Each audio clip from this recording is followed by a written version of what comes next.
Okay, so let's get started. We're here to interview Becky Plotner. As you guys know, she is a board certified naturopathic doctor through the American Naturopathic Medical Certification Boards. She's kind of a big deal. She's also a GAP certified practitioner and a doctor of pastoral sciences.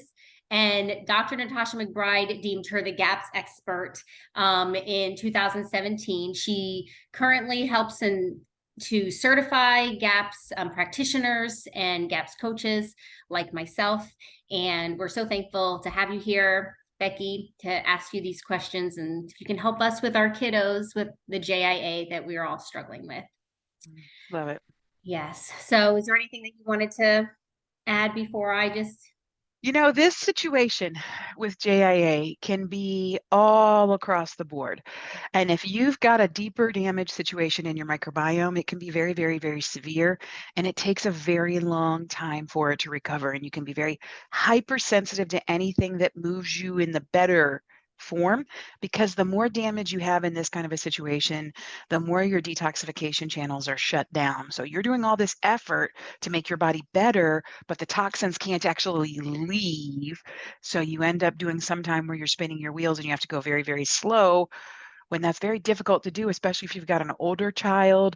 So it can be very, very, very slow going, but I've never seen a case that does not get better.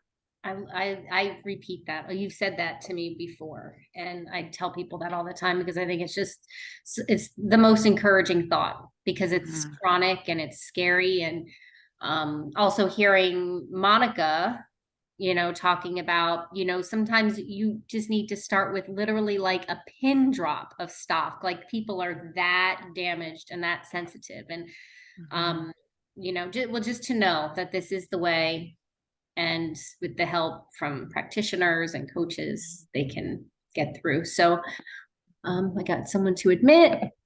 Okay. So with gaps in the protocol, there's just a handful of like supplements that Dr. Natasha McBride recommends. Um, outside of that, is there anything that you feel in your practice that would, I mean, I know every single person is going to be individual, but are there any that are, because I can't, as you know, I can't recommend anything, but is Mhm. outside of the GAPS protocol supplements. Is there anything that you find would be a good addition for children with JIA? Mhm. Yeah, so the things that are generally recommended outside of food that are really still food in terms of supplements are going to be things like fermented cod liver oil, iodine, maybe omega-3s, or evening primrose, which also falls under that category. But outside of those things, there is something that I see that can move people much faster forward, and that's a Rife machine. In terms of Rife technology, this goes back hundreds of years. Nikolai Tesla is the one who uncovered this in the very, very beginning. And he basically had the technology to do cell phones back in the 1800s.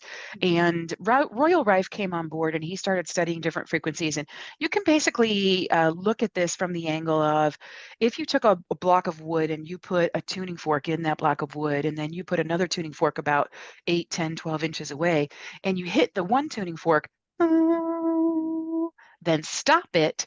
The other one is making the noise because it travels, the frequency travels.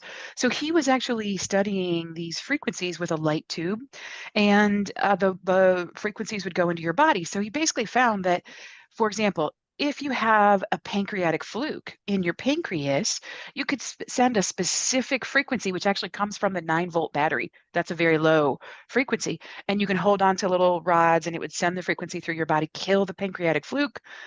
And then lo and behold, people who had diabetes no longer had diabetes, because diabetes is a disease of the pancreas. So it's one of those things where he kept studying it and studying and studying it. And he found bones have a specific frequency, parasites have a different, this parasite has a different frequency than this parasite, yeast has a different frequency, collagen has a different frequency, inflammation has a different frequency. So when you put these kind of things on the body and you put these types of frequencies through the body can greatly reduce the inflammation. So now the body can actually heal and recover a little faster. And you can do things like you can do frequencies for liver, which can get clogged up with toxicity. So now you're less toxic, you can get better. You can do frequencies for detoxification. Royal Rife really, he had found like a million frequencies that were healing people. They were getting cured, straight up getting cured. So, of course, the FDA came in, they raided him, and they took all of his stuff. They took 9 trunks of his things, and he was left with absolutely nothing. And there's a guy that's actually tracked those 9 trunks. They're not even in America anymore. They're in over in Europe somewhere, and they don't even report. He went to that museum. What's it doing in a museum? He went to that museum to see if he could, have access to looking at them. And they're like, we don't have 9 trunks. We have 3 trunks. That's a misprint somehow. So all these things have been just kind of brushed under the rug. So he was actually curing things readily with these types of frequencies. It's something that I see helps people. If you're not moving forward, it can really help tremendously with you moving forward. I mean, there's people that they won't change their food. They would rather give you their child than change their food. And they can add in something like a Rife frequency technology and see vast improvements enough that things can get better slowly down the road. If you're doing food together with the chelation, together with iodine, together with the Rife type machine technology, that's the best thing that I absolutely see. In terms of the Rife machines, like I said, you can get light tubes, and there's many different light tubes. You can do the violet ray, you can do the GB4000, which is a MOPA. That's actually the best ranked light tube machine. It's like $5,000.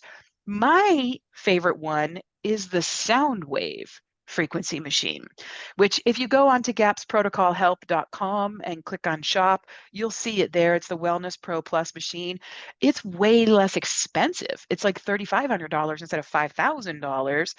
And the body's cells are 60% water.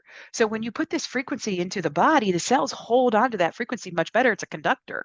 And then when you no longer are doing the machine, you're actually holding that frequency for 3 more days. So it's one of those things where we see phenomenal results. I actually broke my rib and put the machine right on top of my rib, had zero pain, did the treatment 3 times during the 6 weeks of my rib healing, zero pain after I put it on. It's so phenomenal in terms of how it can help your body to move things forward. So that's definitely something. And if you just go to, if you're like, well, this is new for me, I want to learn more about it, you can go to gapsprotocolhelp.com, click on the machine. There's a whole bunch of teachings there. Royal Rife, Nikolai Tesla, all kinds of things. And then there's a bunch of teaching specifically on that machine that people can learn more. But then there's another thing, and that's deep breathing, because deep breathing is very, very powerful in terms of promoting rest and digest. It literally puts your body into the parasympathetic state where your body rests and digests. Think eating a pear under a tree. Parasympathetic nervous system functions are things like your stomach churning food, your digestive tract processing things through you having intimate relations with your spouse, whereas the sympathetic nervous system is your fight or flight. Think of you're just about to get into an accident and your response is you take in that shallow, quick breath, your whole body lights up. You can't digest your food in that state. You can't feel anything if you're being intimate with your husband at that time. You can't process things that are naturally resting, digesting, repairing. And unfortunately, a lot of us today, I don't know if it's because of dirty electricity or if it's because of other things that are going on in our environment, if we're in the constant go, go, go, go, go mindset of our lives, it is one of these things where we are constantly shifting more into this sympathetic nervous system, which causes our bodies to constantly be in that just about ready to get in a car accident state. Mhm. And now you can't heal and recover. You can't poop. You can't just, things just don't work. And they build up in terms of tension in your body. There's actually a guy by the name of James Nestor. James Nestor, and I actually have put together a ton of different videos and teachings that I can just send you an email of all those teachings that you can send out to your people. And James Nestor's things are in there too. He's actually a research journalist who was going to do this research project. He lives in California. And as he was on his way, he actually saw this gentleman standing there at the ocean and he was doing this, deep breathing. And then all of a sudden he dives into the water and like disappears. And he thought to himself, did I just see somebody commit suicide? And then the guy finally comes up and he starts asking him. 6 minutes later, he comes back up out of the water. Turns out this guy is diving with the whales. He's been doing it for years, but he started talking about breathing. So James started researching for the next 4 years of his life breathing techniques and how well they do for your body. And he basically started doing different experiments. He had people just nasal breathe. They taped the mouth. They just nasal breath for 10 days. And then they did the opposite where they just mouth breathed for like 10 days. They plugged the nose. And exactly what you think would happen happened. They had higher heart rates, mouth breathing, higher blood pressure, higher anxiety, less sleep, more snoring, more anger, more outbursts. Their brain wasn't functioning well. And then the exact opposite happened with the nasal breathing. He took it even further and did different, like breathing out of just one nostril or the other nostril, and found they did different things in your body, which your body actually adjusts to those kind of things naturally. It will shift to one nostril or the other nostril, depending on what your body actually needs at the time. That's a normal thing. There's one gal that studied different functions. Like she studied when people check emails, they actually start breathing in an apnea type state. She actually started calling it email apnea because you're not relaxed. So anytime you're doing emails, concentrate on the breath work so that your body doesn't go into that space. He actually studied many different people and found athletes and said, let's just exercise to the point that we can nasal breathe without it being difficult. And they did that and they found that they got, so first off, they would go slower and they could do less getting started. But then in the long run, they ended up going further, had more endurance, could do more. He found that if you breathed in for a 5.5, out for a 5.5 count, you actually increased your blood oxygen levels by 5.5 liters. And there was one gentleman that he actually tracked that was a marathon runner who actually nasal breathed the whole marathon and his heart rate never changed out of his resting heart rate state. So when you are constantly pushing your body into this parasympathetic state, it can naturally repair different damages, calm the whole system down, and function much, much better. And with a child, if it's a very small child, you can actually just sit there with that small child reading a book. And if you hold that child next to you or you're there with that child and you take a deep breath, that child's going to take a deep breath. And if you keep breathing in that way, the child will follow with you. You can do that with an autistic child who's not coherent as to what's actually going on for what you think. And then if you've got a child who's actually cognitive available to do this themselves, they can just listen to these talks and do it themselves and get further down the road to their body recovering because you're forcing your body into this relaxing repair state. And it's something that the more we do it throughout the day, the more your body can actually recover easier. So first thing in the morning when you wake up and you're laying in bed, that's a given. Last thing before you go to bed and you're laying there, that's a given. If you happen to wake up in the middle of the night, that's a given. And then anything that you do on a regular basis throughout the day, make those your times that you're breathing. So, for example, if you were like an Uber driver or a taxi cab driver, anytime a new fare comes into your car, anytime you get in your car and start up your car, that's your time that you trigger yourself to breathe. Or if you're a mom who's cooking a lot, every time you're in your kitchen, that's your time where you're breathing. And you can listen to some of those videos and talks that teach you to remind you. And the more you do it throughout the day, the better off your body's going to function. Your body actually makes cortisol, which is a hormone that is your happy hormone. And a lot of times when we are in this sympathetic state, it's off kilter, and we're either too high or too low, which both are bad. Cortisol is your Goldilocks hormone. You want to be just right. So, in terms of breathing, it naturally fixes the cortisol levels for you. When you have cortisol that's off, it's going to have your body hold on to visceral fat, belly fat. I had one gal who was very, very strict stage 2 for many, many years. I think it was around 7 years. She could not lose weight and she was very ketogenic. Nothing would help. She was on the right amount of thyroid and iodine. She started doing breathing techniques, and after 3 days, she lost 2 pant sizes. Oh, wow. It is very, very, very, very powerful in terms of how your body can function. And that's free.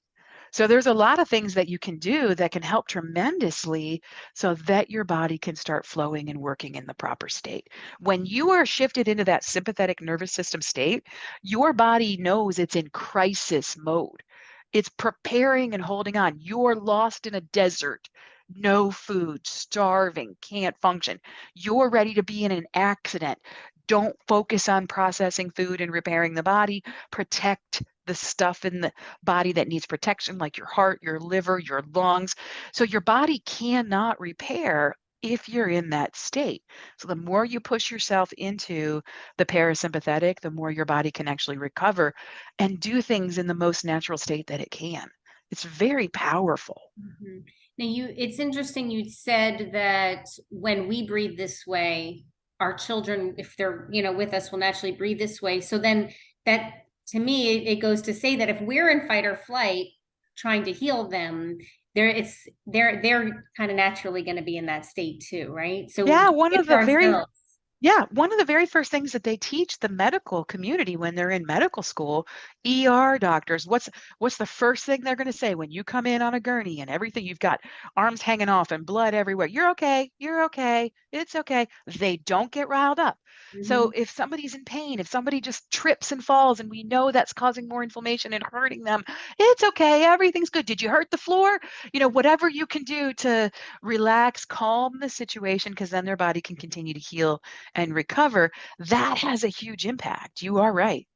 Okay, so that makes sense. We really need to be, as doing these things for ourselves, like they say, put the mask on yourself first, and then you can help other people. Yeah, yeah, I'll be honest with you. You can see this kind of thing in their eyes.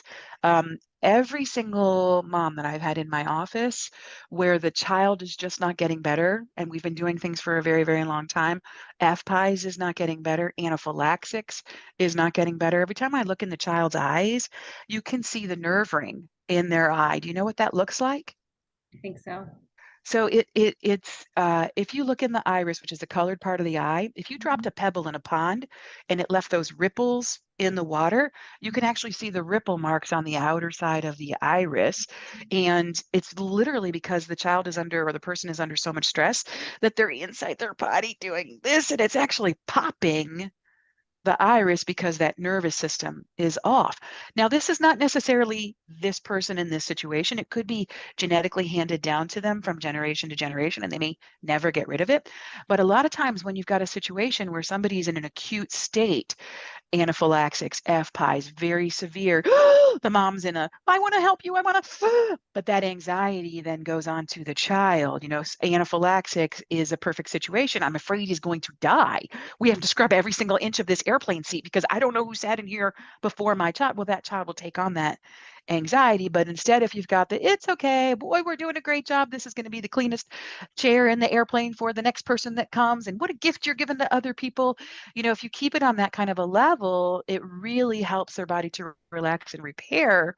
Whereas I've actually seen that exact situation of an anaphylactic child to nuts, and the mom was very anxious, and he did have the popped nerve rings in his eye, and his liver actually started to shut down. He was turning yellow, very yellow. And of course, it got turned back around, but that calm state is very valuable. Think about somebody who starts to yell at you. Hmm. What's your immediate reaction inside your body? Yeah. And you can't think. You can't relax. You can't be who you're supposed to be.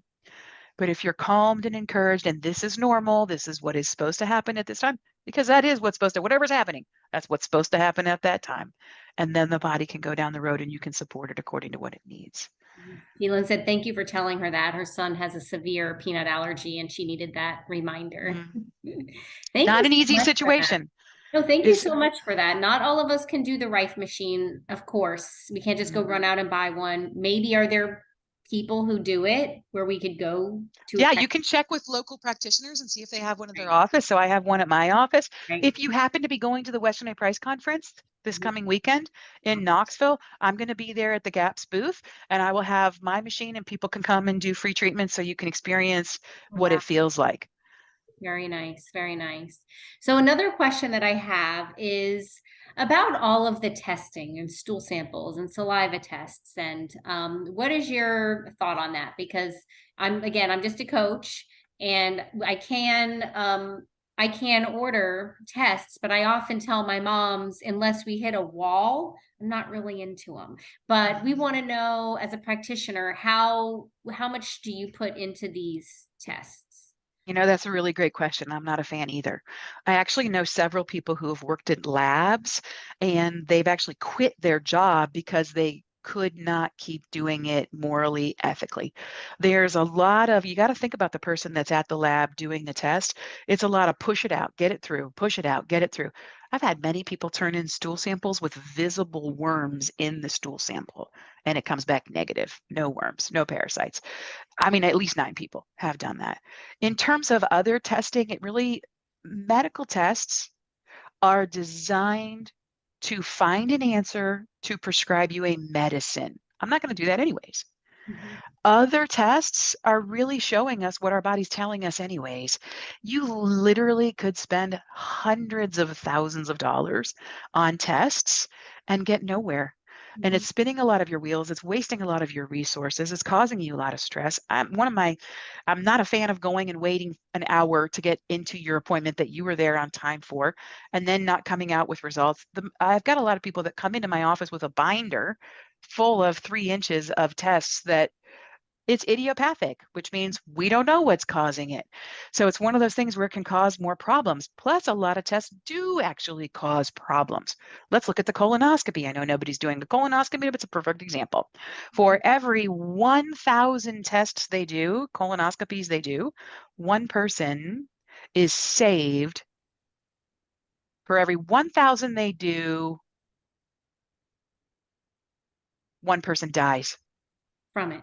from the colonoscopy. Mm-hmm. For every 1,200 they do, one person is saved because they found cancer. Mm-hmm. For every 300 they do, so 300 lows, somebody is scarred permanently from the colonoscopy. Mm-hmm. And that you can do different, like the thyroid panel of testing is notoriously incorrect 40% of the time. You have a blaring thyroid issue and you get tested and it's fine, but it's not fine. But you just spent, and that's another thing. You just spent $360 on that test. Any test that you're doing in a medical doctor's office, let me just give you a little heads in of what's going on there. That's a big money maker for them. It's a big money maker for their bottom line, and it's also protection against them getting sued. That's why they're pushing the tests. In terms of the money makers, any one of these tests, just add a zero. If you go get a vitamin D test, it's $12 for the test. They charge you $120. If you go get a thyroid panel testing, it's $36 for the test. They charge you $360. It's a huge money maker. No wonder they're pushing the tests. Plus, then you cannot sue them because the test said we were following the test. So, Mm-hmm. in terms of what do we do, I would just follow the protocol step by step by step looking for responses. If you are using chelation or you're using probiotic foods and you get a lot of yeasty reactions, it's just your body saying it's too much. You need to go slower.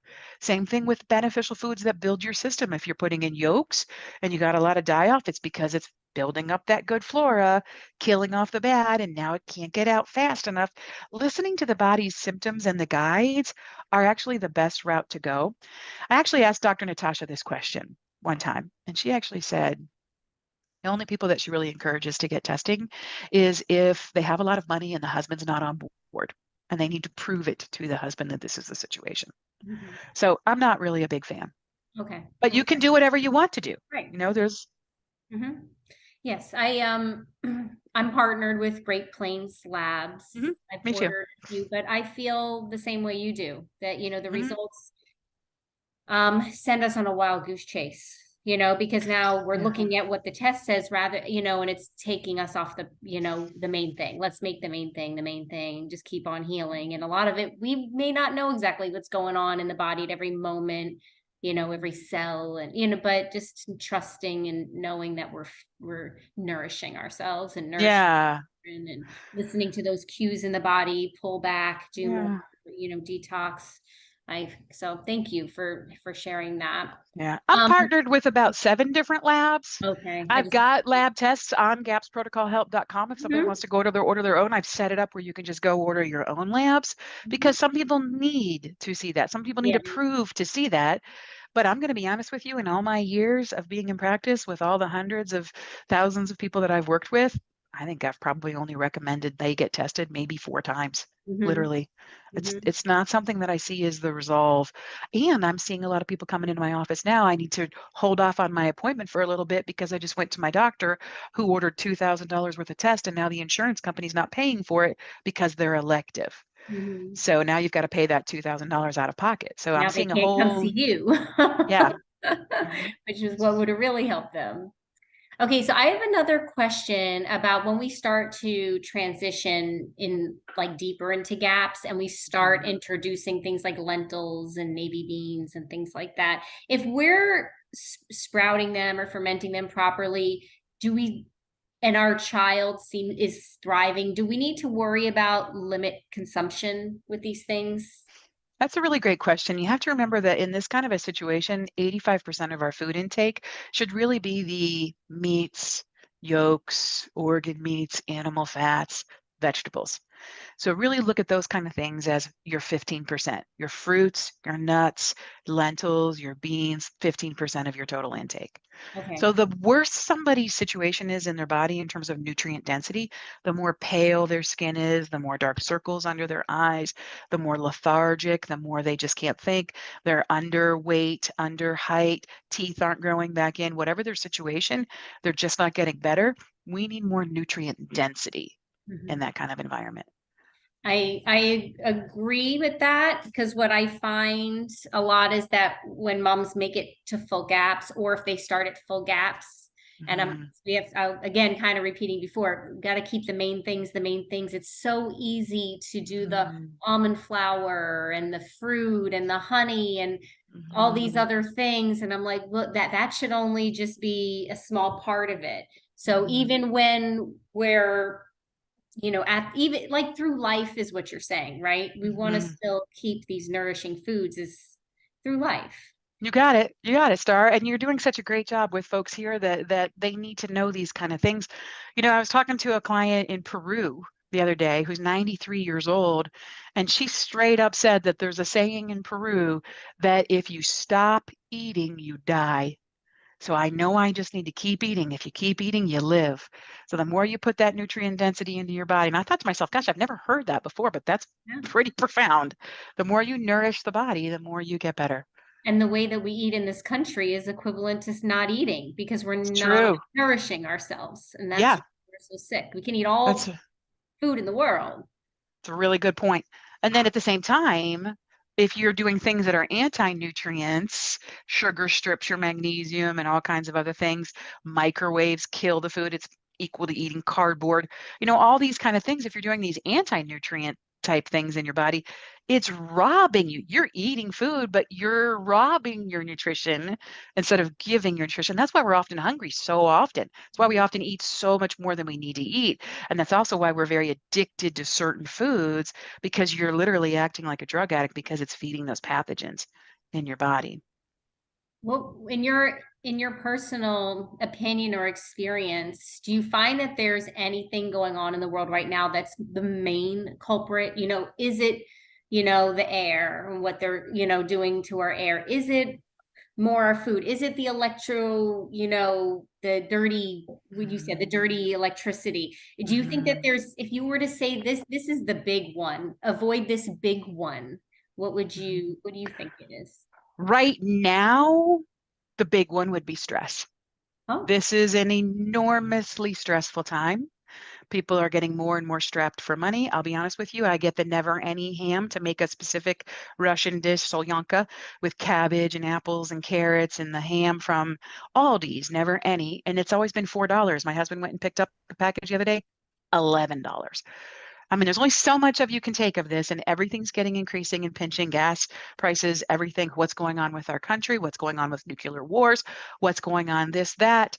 Am I going to have to switch to an electrical car? I can't afford to get a new car. Is that going to even make it? You know, there's so many different things right now that there's never been a time that I'm aware of that has been so stressful in people's lives, which brings us back to the breathing to calm that whole nervous system back down again. Mm. That is major. Turn off the news. You don't, whatever is happening is going to happen, whether you're watching it or not. Don't pay attention, even if it's a good news source. Maybe once in a while you can go back in again, but give yourself like a week off. Let it just happen. You're not in control of it anyways. Relax your system. Let that be okay. Go outside. Let that fill your body and take those deep breaths as much as you can. That's the biggest thing today. That's profound. That's really, really good advice because one of the things that we stress out about is it's not pasture raised. This, I couldn't get this organic, or, the organic was $8 and the regular's $4, so to know that it's actually the Hmm. stress of worrying about those things that's worse than actually Hmm. You're just right. making a decision that you can afford and you can do and just Yeah. eat it and You're bless it, as you're Monica. 100% right. You know, there's a whole lot to be said about guilt. When you are eating and you're feeling guilty, oh, I shouldn't be doing this, but I want it. I want a treat. It's my birthday, whatever. You know, that guilt is putting you into the sympathetic state. You're not going to be able to digest that. So just leave it aside. There's actually one of the studies that they did with the breath work is they took 2 minutes before every meal and just focused on the breath work. And they saw people that were actually allergic to the foods, not allergic to the foods if they did the breath work before they ate it. It's very, very, very powerful and effective. Well, I always say I want to do that, and I don't really do it consistently, but you're encouraging me to. Yeah. It's something you have to be very, very intentional with. Set an alarm on your phone, especially if you're first getting into the rhythm of Mhm. it, and make those specific things that you do on a regular basis. That's my time to breathe. I'll be honest with you, one of my things that's helped me the most is I have a little Havanese dog. She's our office dog. And if I'm ever working on my computer, she will come and lie right into the crook of my hip. And if you notice dogs or animals in general, right when they're falling asleep, they do a big right before they fall asleep. And every Mhm. time I hear her do her, I will do it myself. So, you know, it's really a very natural thing that we are so busy that we can't do. And so And stressed and in fight or it's, flight. you're constantly a wound top and you cannot function properly.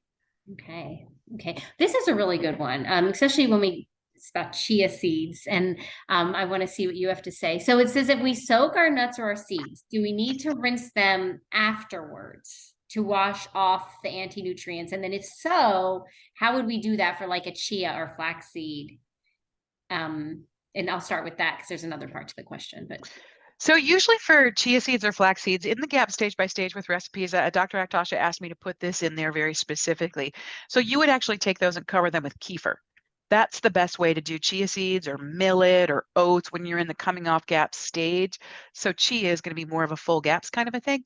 So you would not rinse those because you would okay. just consume them. You've basically made a porridge out of it. Hmm. Okay.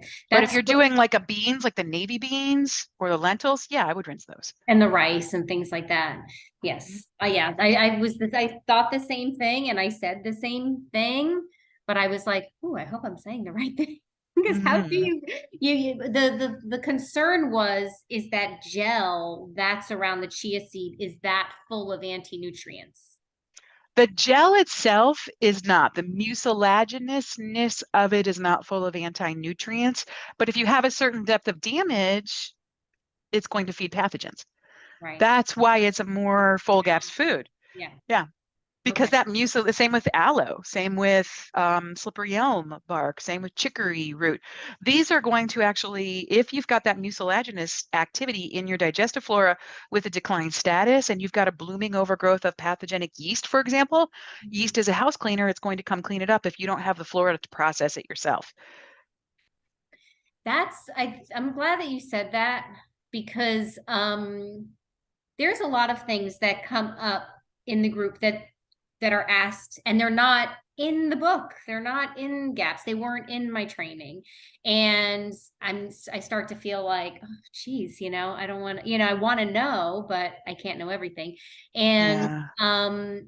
it seems like some things, well, that seems good. It does this, it does that. But do you think that in the early stages, if your child like is actively with juvenile arthritis, working with a rheumatologist, all that. Do you think that it's wise at all to deviate with extra, foods that maybe aren't mentioned? Or do you suggest, because of things like that, that maybe I wouldn't be aware of, just to It stick? it depends on the person. And actually that was the same problem that I had when I was going through it. I'll be honest with you, when I did gaps, I wasted so much time because I wasn't finding it.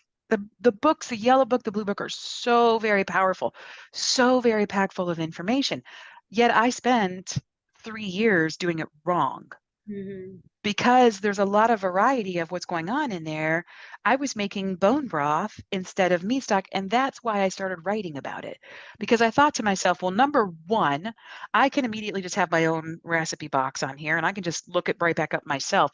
It's actually turned out to be the biggest blessing because my kids just learned how to cook off of the recipes on there. Mom, I want to make a such and such. How do I do it? Nourishing plot, such and such, and that's how you get it. But that's where I started putting together the book. So it's about a 10-year study of pulling individual questions out of Dr. Natasha from things my clients were telling me, things I was experiencing myself, things people were doing on social media and asking over and over and over to really take the 10, 12 pages out of the yellow book, out of the blue book, and really expand them into details of why and look for this and this builds this so it can do that. So hopefully that can clear that up for people so that they're not doing it wrong. But in terms of can you be on intro and add in chia seeds? It depends. So what actually happens is some people have to stay just intro because they cannot have more advanced foods that are going to feed the pathogens, which is going to cause more inflammation. But other people, if they do too strict of intro, it kills too much of the pathogens. Their body can't get it out, and they're in a world of hurt. So they need to be doing more higher advanced stages while they're doing intro foods. So it just depends on the person and their situation. A couple things you want to be mindful of is when you eat the food, look for a reaction afterwards. And it's usually going to be 20 minutes after you eat the specific food. But you can also have a delayed reaction that could last up to 3 weeks' time. And that usually happens because the detoxification channels are shut down. You feel really good after you consume the food. It's helping your body and it's pushing the garbage out, but it can't leave. So you reabsorb the toxicity, and that's a delayed reaction. Mhm. And remember that it's still only 15% of the intakes of the foods. And then also look for, am I acting like a drug addict with this food? Am I laying there in bed and all I can think about is the apple sitting in the counter, the chocolate cake that's a GAPS approved cake, but all I can think about is chocolate cake, chocolate cake, chocolate cake. Whatever your situation is, if it owns you like a drug addict and you just want more and more and more and more of it, then it's feeding the yeast. So you've got to keep those things in mind and do what your body can actually handle and happen in a beneficial way. Mhm. Misspoke there. No, that's great. And so with that, with the which happens all the time, is that we create the die off and and the inflammation is, creating all these toxins and trying to come out of the body. Do you just, aside from Epsom salt baths, do you recommend they do an enema every day, even if they have regular bowel movements? Hmm. Okay. Yeah. The more toxic you are, the more garbage it's going to get out. Mhm.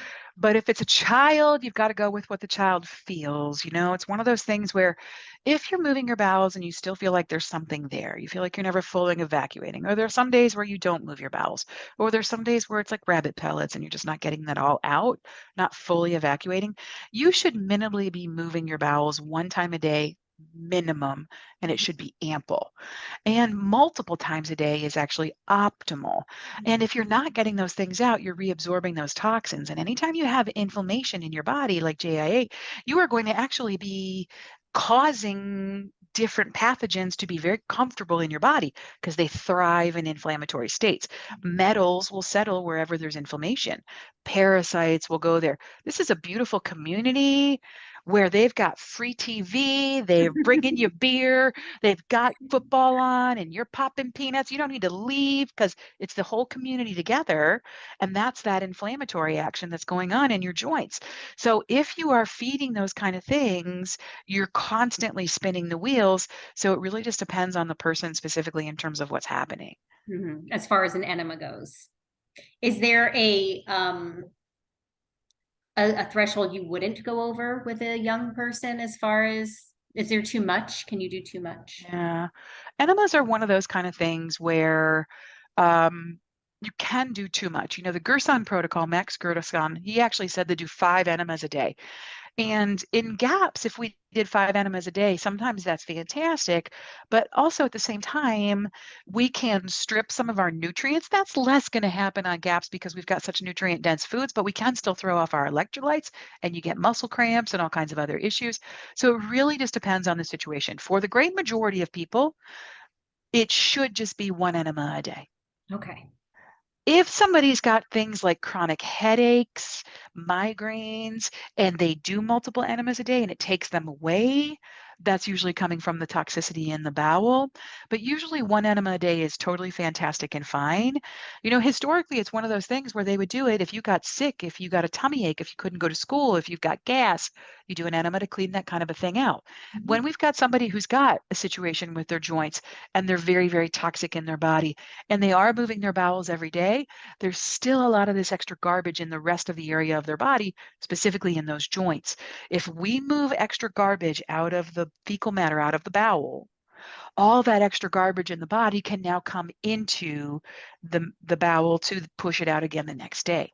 So when your body gets more and more declined in terms of overloaded garbage, extra toxicity, which there's never been a time in history where people have been as poisoned from their environment as we are right now. And as you're processing all those toxins and you get overloaded, your body just can't handle it anymore and it puts it on the shelf, and then more comes in and it puts it on the shelf. Well, now you've got your liver full, you've got your intestines full, you've got the shelves full, and your body just can't take it. And that's usually the situation where somebody's got this joint situation. So Mhm. now when we pull that garbage out, the stuff can come down off the shelves, and then we pull that out, and now we can pull the inflammation stuff out of the tissues. And the more we keep getting that out, out, out, out, out on a regular, consistent basis, the less toxic we are. So look at the signs and symptoms of the body. Does the child get angry, irritated, anxiety, and then they poop and then they're better? That would be a sign that I would do enemas. Does the person have dark circles under their eyes? They poop and it goes away. Do they not poop every single day? Are they rabbit pellets every once in a while? Do they feel like they have not fully evacuated? Then yes, I would absolutely get more out if you can. If the child just can't stand them and it causes them anxiety, it's throwing them into the sympathetic nervous system state of and that lasts in their body for a longer period, it's not worth it.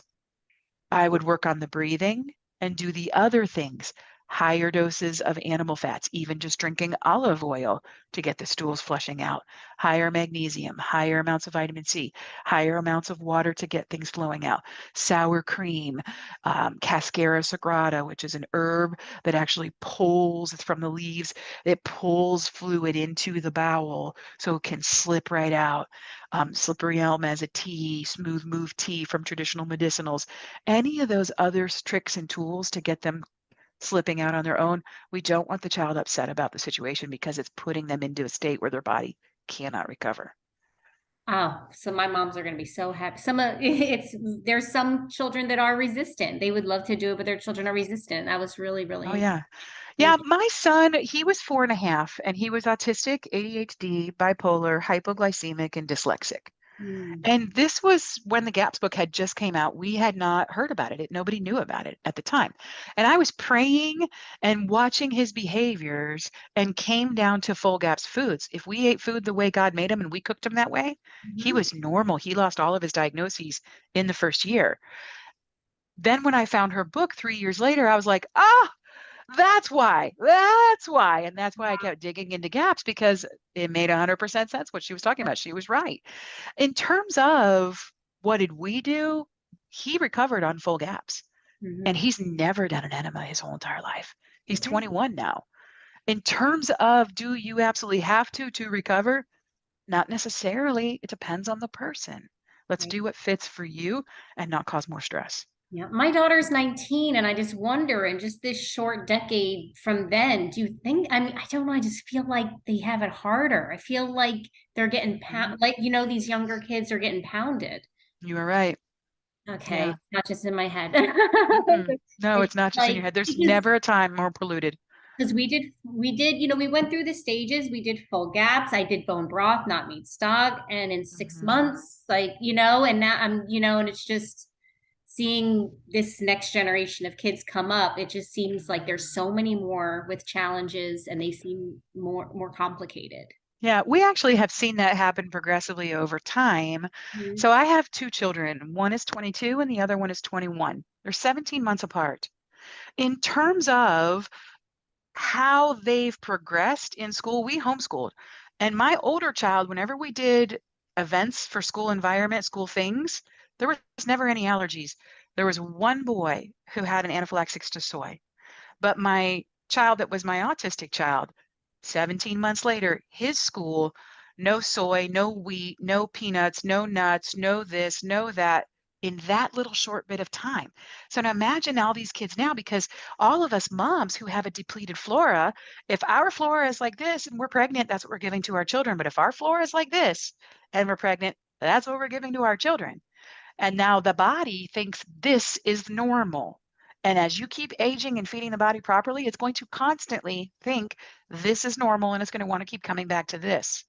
That's why we put in the probiotic foods, especially from a very early stage, even if it's the teeny tiny microscopic pin drip, so that we can train the bacteria how to behave so things can function and the body can get better and just keep moving on as the person can handle it. So you just have to know it has been getting worse. We are getting worse because there's less flora being handed down. There's more toxins in our body. They're finding forever chemicals. They're finding chemicals that have been banned since the 70s in the bloodstream. They're now finding plastics in people's bloodstream. They're finding plastics in your lungs. Come on. Imagine what it's going to be like for your child's children. Ugh. I mean, we're in a horrible position. We really have to do our best. If you can, get land, have your own animals, clean everything up as much as you possibly can, and it's going to show. It's going to totally show. And that generation for sure. I hope that what we're doing with our kids and teaching them a lot of the cutest things that some of them say, and you just see that they get it, and Yeah. that's Yeah. how they're going to raise their kids. Last night, off topic, but we were talking with our kids. We were like, well, what do you look for in a mate? When you get older, they're teenagers, and we were having a good talk and going around, and my son goes, "Do they vaccinate their children or not?" I was like, "Oh, my son." Like, Yeah. it's just My funny that it rubs off on them and it It becomes does. what they want. So I'm not just saying Yeah. that people shouldn't do that, but just Yeah. that with this, that these children are embracing this and they're going to teach that to their kids, and I love that. It's so funny because my kids both independently came to me because they were both in college when COVID happened and all the vaccines were coming out. And they both independently at different times came to me in the kitchen and said, how am I going to find a wife now? Because everybody was getting the COVID vaccine. I'm like, they'll rise to the top. You'll find them. Don't worry. God always provides. It's just going to happen. It's going to be good. Yeah, Things always come back to normal. yeah. The market goes way too high overinflated and then it comes back to normal. And this is the same exact thing. People have been going away from natural medicine and they now realize that this is not working. The medicines, it comes back to more. normal. I So hope, I hope yeah, so. It's being suppressed, so it's, yeah, we hope so. It's where you yeah, can tell it's where people are rising to and what they want, but whether or not yeah, they'll get it, because we just keep doing what we're doing, and all the moms that we're working with, they keep on, pushing yeah. it and spreading it. So here's a question about cured meats. If they're like, how do you feel about like deli meats, cured meats, bacon, salami? Do you find really quick, do you think that there's a difference if they're raw as opposed to cooked? And is there anything that they could be cured in that would be acceptable? Yes, very hard to find. You're better off doing it self. I've actually got 10 pounds of salami sitting in my basement refrigerator right now, curing. So in terms of actually what can you look for that is actually okay, it's the ingredients that they add into it that's the problem. The nitrates, the nitrites, the MSGs, the different additives that cause problems are the issue. So in terms of deli meats, you'd be hard pressed to find one that doesn't have things. Think of the animal. If you went out and you got a turkey and you processed that turkey and you've got the meat, is it going to look like this big slab of meat that they're slicing? No, they've done something. They've conglomerated that together. And look at the other ingredients. Ask for the other ingredients that are in there.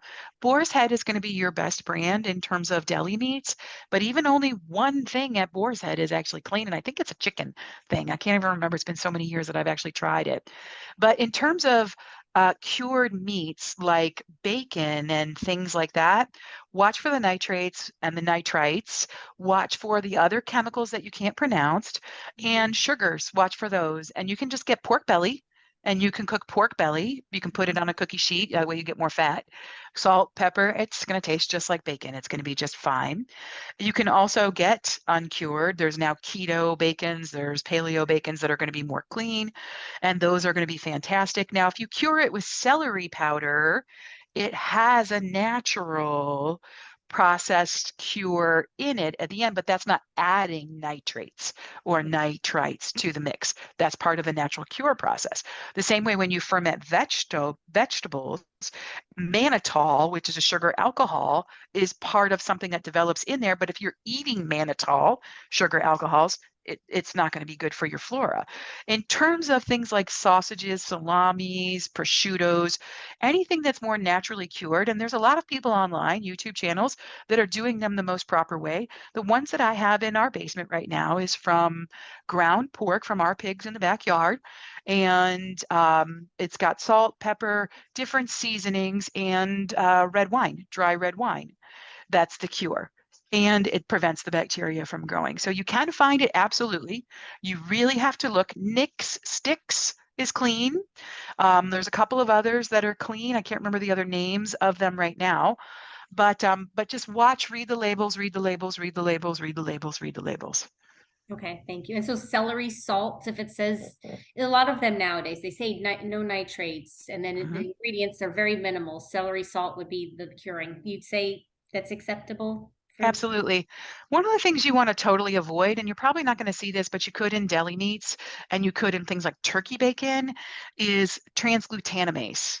Transglutaminase is a meat glue, which they put together to actually glue it together. You can actually take cuts of meat that are like the sub-level cuts, the lower levels, and then put like a thing of saran wrap and put your meats in there that you've sprinkled with the transglutaminase, stirred it all together, roll it up into the saran wrap, tie it together, put it in the refrigerator, and it comes out looking exactly like a loin, the higher cut. And they slice it and can't tell that transglutaminase is in there. They cook it. Even the high-ranking chefs cannot tell that it's in there. There's nothing that they tell them as is a problem with it. But whenever they find cancer tumors and they look at the center of cancer tumors, they have found transglutaminase in there. So it's one of those things where you've got to keep watching for those ingredients. Those things have to be listed in the label, but also you are best off looking at how it would be raised out naturally. And if you process it that way, does it now look that way? Mm-hmm. And just pay attention. So you can't get a turkey and slice it anywhere and find a piece that looks like turkey bacon. Right, that's true. Yeah. So I wanted to circle back really quick because you had mentioned a website, I think it belonged to yours, a Nourishing Tradition, or somewhere that moms could go to get more information from those? You said like this is in the yellow book and these are the pages in the blue book and this expounds on that. Can you say what that is one more time? My blog is Nourishing Plot, which Okay. has now all been transferred over onto my website, Okay. gapsprotocolhelp.com. Okay. So there's a lot of information there for free. Anything that you have a question on, kefir, look up Nourishing Plot, kefir. When we transferred it over, it's still in the process. Mhm. When we've transferred it over, you can't just look in Nourishing Plot kefir and it pulls up all the kefir things. Unfortunately, you put in Nourishing Plot something and it takes you to the GAPS protocol help. Then you have to put it into the search bar. So she's fixing it. I'm clueless with this kind of stuff, so I just Beautiful. am at That's the mercy. wonderful because yeah, we got off we talking about something else, but when you had said that, I Mhm. was like, oh, this is amazing. I want the moms to know if they don't already know Yeah. there and You can get lost for months and get so much information there. good thing. Okay, I know we're coming low on time. I have two, but maybe we just have time for this one more. Is there any kind of specific exercise or routine that you think is the most suggested and complements GAPS healing the most? My mom who asked, she's got her kids doing yoga now. What do you think? Mm. Yoga actually started off as just breath work. Hmm. That's what yoga was. As a matter of fact, if you go to, I didn't know this, my kids just told me that you can get audiobooks on YouTube. So if you go to YouTube audiobooks, Yogi, who is the guy that started yoga, has a book that's an audiobook read that you can just listen to, and you can listen to it at because we're going back into that go, go, go, go, go. You can listen to it at twice the pace or half the Oh, pace to listen to it to get through it faster. But that's what yoga originally was. And then they started thinking, well, if we start moving this way, can we open the lungs and get more breath? And now it's turned into these motion type things. You can absolutely do that. But remember, it all did start as breath work. So that's where I would put that focus on is breath work. Sometimes it can help, but sometimes if you've got somebody with a joint issue, if you are bending incorrectly, or if it's the incorrect move for the person at the time, it can cause you more pain and problems. hmm. But you would suggest though with JIA, I'm hoping because I'm hoping you mirror what I say, but that they should be moving. If it's not hurting you, yes. Right. We don't Because let it. those pathogens, you are 100% right, Star. The pathogens are going to settle where there's inflammation Mhm, in the knee joints or the ankle joint. And if you are moving around, you are moving the pathogens out and through the body so they can get out. But then you sit because you're in pain. And what's the first thing that happens when you first stand up again? You're like, oh, you're 100 years old because the pathogens have come back and settled in that space. mhm. So yes, you are 100% correct. Okay, just want to make But make sure sure you're not causing more damage. not causing more damage, not overextending. But even if there's some, even you don't want to hurt yourself, but you don't want to be like, oh, Do the yeah, movement, do the movement in a way that it doesn't cause yeah, you pain. do what Yeah. you right. Yeah. Swimming maybe, but then chlorine. Chlorine and honestly, walking, biking, kayaking, these things that are low pressure, low Mhm. impact, this is going to be very powerful. Lifting weights, as long as it's not causing you pain. Like bands, because we had somebody come on and teach some exercises with some bands that could. Yeah, yeah. The only thing that you want to be really super concerned with is that is this something this person would normally do on a regular basis? Do they love it? Like a Mm, kid is going to like bike riding, and that's getting the legs moving and moving circulation. You've got to be very, very careful that on the bike that the knees are not going further forward than the toes mhm, because you're ripping different tissues in the knees. So you've got to watch the bike. You got to make sure that when you extend the bike down, you're almost straight and the knee is never pushing further forward than the toes. We see that problem all the time, and people are actually causing knee problems even if they don't have JIA. So you want to watch those movements, but that's going to keep things moving out of their body. So if you want to do the bands, if you want to do the yoga, do what works for you. That's fantastic. But what is the child like? What is the child into? Is this something they're going to do on a regular basis because they love it? You know, I had one kid who would literally dig a hole in the backyard and then just fill it back in again. and that was his movement. That's Yeah, yeah, do what you like, right? whatever you like. Yeah. Well, thank you so much, Becky. This Do you interview have another question was you want to hit? Let me see. It was okay. What are the daily musts? Once we reach full gaps, what do we need to make sure we are getting in every single day? 85% of the foods are those foods we mentioned, the nutrient Mhm. dense foods, fermented foods in rotation, whatever you want, breathing, Breathing. outside, fermented cod liver oil for your vitamin D. You know, they did studies with people before COVID and during COVID and found if you had a vitamin D level of 50 or above, you did not get sick. So having those D levels up now that we're entering into winter, just focus on those things, keeping the stools moving, sleep, your basics, movements. Yeah, thank you. Thank you so much.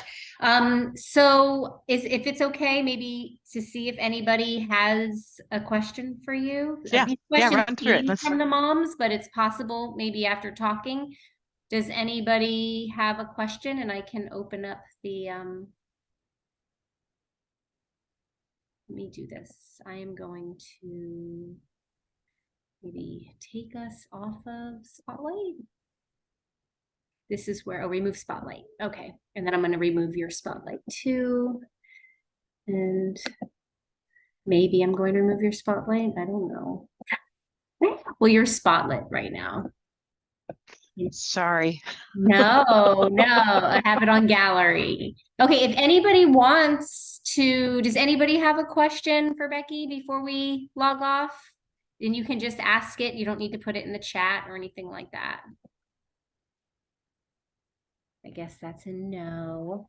You answered all their questions, Becky. Thank you so much for coming It's on. my pleasure. I'm looking forward to next month and I'm looking forward to these kids getting better. Yes, thank you so much. All right, I'll talk to you My soon. pleasure. All right, Good to see you guys. bye. Bye-bye.